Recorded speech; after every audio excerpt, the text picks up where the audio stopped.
अस्सलाम वालेकुम दोस्तों, पूरी दुनिया में तरक्की याफ्ता ममालिक ऊंची इमारतों की दौड़ में लगे हैं, लेकिन अरब ममालिक में एक ऐसा मुल्क भी है जिसने ऊंची इमारतें ना बनाने का फैसला किया है।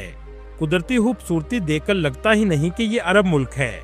इस मुल्क के पास भी दूसरे अरब ममालिक की तरह तेल मौजूद है, इसलिए अमीरी में भी कोई कमी नहीं। जी हाँ, आज हम सैर करने जा रहे हैं ओमान की।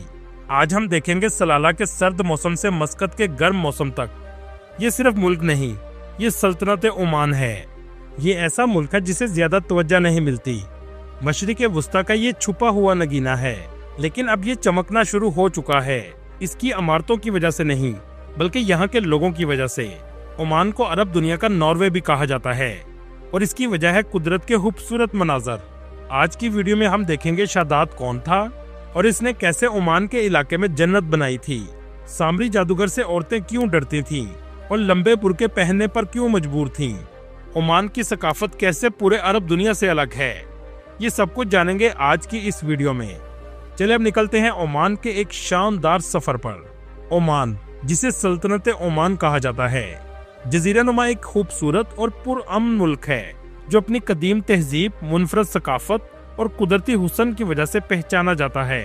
सल्तनत ओमान अरब के जुनूब मशरिकी साहिल पर वाक़या है। इसकी सरहदें शुमाल मगरिब में मुत्तहदा अरब अमारात, मगरिब में सऊदी अरब और जनूब मगरिब में यमन से मिलती हैं। ओमान का कुल रकबा 3,09,500 मुरब्बा किलोमीटर है, जबकि इस मुल्क की कुल आबादी 55 लाख के करीब है। ओमान की सरजमीन बुलंदो बाला पहाड़, सरसब्ज वादियाँ, वसी सहरा और खूबसूरत साहिल शामिल हैं। ओमान का बुलंद तरीन मुकाम जबल शम्स है, जो 3,000 मीटर की बुलंदी पर है।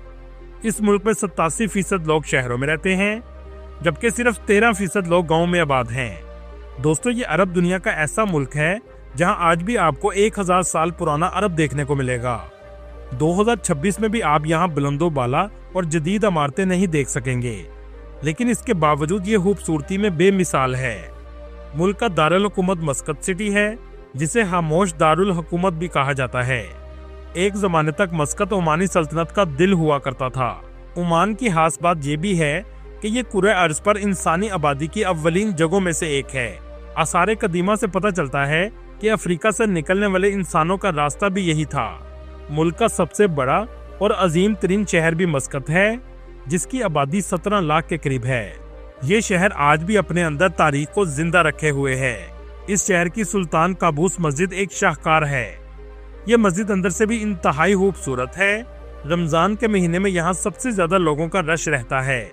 लोग तरावी की नमाज पढ़ने इस जगह आते हैं। दोस्तों, अरब ममालिक में सबसे पहले आज़ादी हासिल करने वाला मुल्क भी ओमान है, और इसको आज़ादी 1744 में हासिल हुई। मुल्क की सबसे पहली यूनिवर्सिटी भी सुल्तान कबूस यूनिवर्सिटी है, जो 1986 में तामीर हुई थी, और आज यहाँ आला मेयार की तालीम दी जाती है। अगर बात करें इस यूनिवर्सिटी की फीस की, तो पाकिस्तानी 20 लाख रुपए के करीब सालाना इसकी फीस है। दोस्तों, मस्कत में आने वाले टूरिस्ट मस्कत के सबसे कदीम बाजार का जरूर विजिट करते हैं, जिसका नाम है मुतरा सूक। ये सैकड़ों साल पुराना है। एक वक्त ऐसा भी था जब अफ्रीका, हिंदुस्तान और ताजरों के लिए ये बंदरगाह थी। इस बाजार में आकर आप यहाँ की सकाफत को भी जान सकते हैं। हर तरफ आपको दुकानें ही दुकानें नजर आएंगी। ओमानी मर्द और खवातीन अपनी रवायती लिबास बहुत फख्र से पहनते हैं, जो इनकी सकाफत और वर्से की अक्कासी करता है। ओमान का कौमी लिबास अरब के दूसरे ममालिक से मुख्तलिफ है। यहाँ तक कि सर की टोपी भी अलग किस्म की होती है। ओमान के लोग अपने साथ हंजर जरूर रखते हैं, जिसको बहुत खूबसूरती से तैयार किया जाता है। ओमान में जराइम की शरह भी बहुत कम है। लोग पुरसुकून जिंदगी गुजारते हैं। दुबई की तरह यहाँ आपको जिंदगी तेज और जदीद नहीं नजर आएगी। इस मुल्क में बड़ी तादाद में इंडियन और पाकिस्तानी भी आबाद हैं, इसलिए यहाँ अरबी के साथ साथ हिंदी, बंगाली और उर्दू जुबान भी बोली जाती है। एक रिपोर्ट के मुताबिक 2,50,000 के करीब पाकिस्तानी आबाद हैं। ज्यादातर पाकिस्तानी तामीरात, तजारत और ट्रांसपोर्ट जैसे कारोबार से वाबस्ता हैं। पाकिस्तान और ओमान के ताल्लुकात भी अच्छे हैं, जिसकी वजह से पाकिस्तानियों को ओमान में साजगार माहौल मुयस्सर है। इसके अलावा इंडियन भी 7 लाख के करीब रहते हैं। यहाँ के लोग सादा और मेहमान नवाजी में कोई कसर नहीं छोड़ते। मेहमानों को कहवा और खजूरें पेश की जाती हैं, और जमीन पर बैठकर खाना पसंद करते हैं।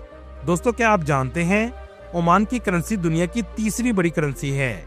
एक ओमानी रियाल के बदले 726 रुपए मिलते हैं। ओमान में पीने का पानी ना होने के बराबर है। ज्यादातर बारिशों के पानी और समुद्र के पानी को साफ करके इस्तेमाल किया जाता है। ओमानी खानों की भी क्या बात है। मसाला लगे हुए बकरे के गोश्त को केलों के पत्तों पर लपेटकर गीली बोरी में डालकर सारी रात तंदूर में पकने के लिए छोड़ दिया जाता है। ये डिश ओमान के लोगों का पसंदीदा खाना है और मस्कत में ये सबसे उम्दा तरीके से पकाया जाता है, जिसमें सबसे फेमस है रोजना रेस्टोरेंट, जो इस वक्त मस्कत में सबसे ज्यादा फेमस हो चुका है।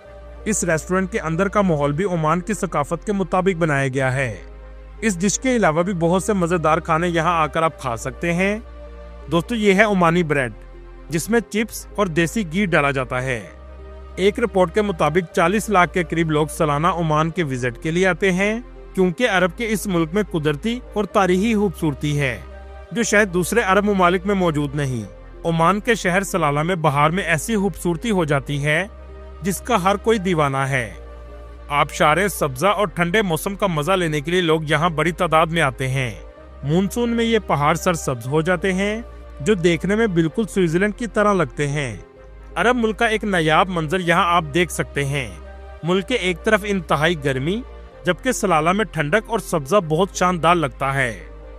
यहाँ की औरतें चेहरे पर अलग किस्म का नकाब भी पहनती हैं और ये भी इनकी सकाफत का हिस्सा है।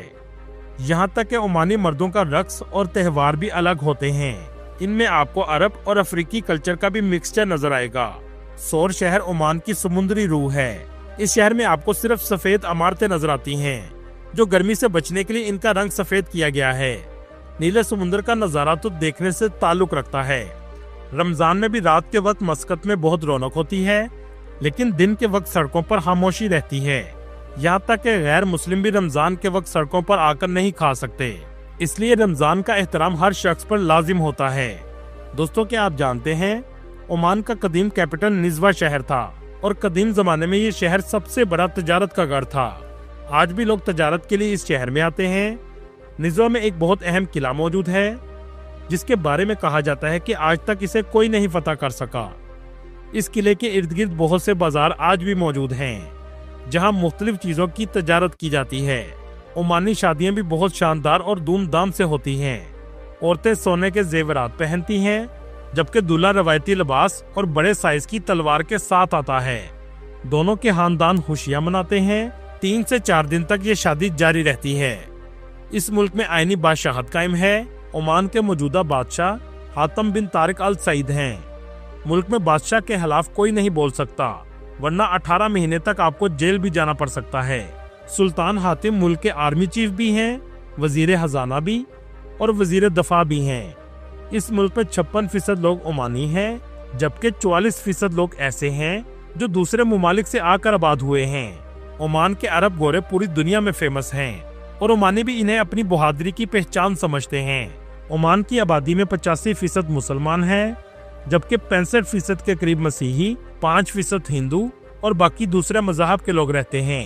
दोस्तों, चलें अब आपको बताते हैं सामरी जादूगर से ओमानी औरतें क्यों डरती थीं। दोस्तों, जब हजरत मूसा अलैहिस्सलाम तौरात लेने के लिए कोहे तूर पर गए, तो पीछे रह गए सामरी जादूगर ने बनी इसराइल को सोने के बछड़े की पूजा पर लगा दिया। हजरत मूसा अलैहिस्सलाम वापस आए तो सामरी को मुल्क बदर कर दिया। कुछ रवायात से पता चलता है कि सामरी जादूगर सलाला में आकर आबाद हो गया, जो उस जमाने में यमन का हिस्सा था, और ये जगह लोबान के दरख्तों की खुशबू और जादू की दास्तानों का घर था। लोबान को जादू में भी इस्तेमाल किया जाता था। कहा जाता है कि वहाँ उसने अपना किला बनाया और जादू की यूनिवर्सिटी कायम की। सामरी जादूगर खवातीन के पाँव के निशान देखकर जादू कर देता था, जिसकी वजह से औरतें अपने होशो हवास खो बैठती थीं। औरतों ने इस जादू से बचने के लिए खास किस्म का मास्क और लंबे बुरके पहनना शुरू कर दिए, ताकि पाँव के निशान खत्म हो जाएं।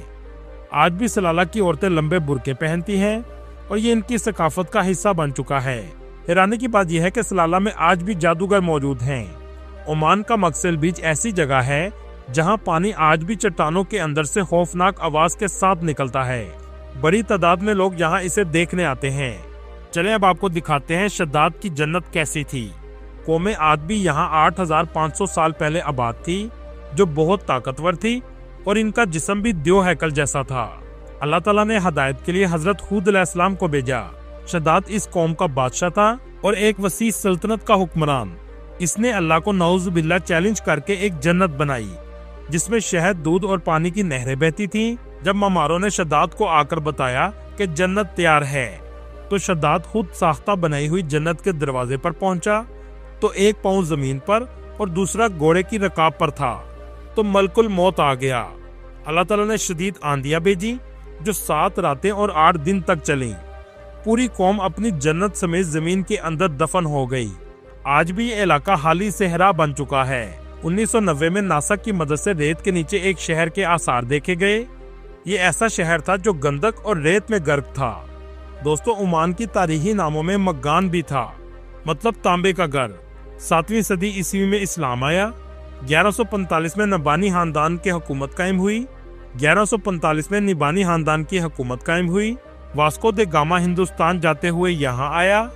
1507 में पुर्तगालियों ने मस्कत पर कब्जा कर लिया। 1649 में इमाम सुल्तान बिन सैफ ने पुर्तगालियों को शिकस्त दी और ये सल्तनत जंजबार से ग्वादर तक फैल गई।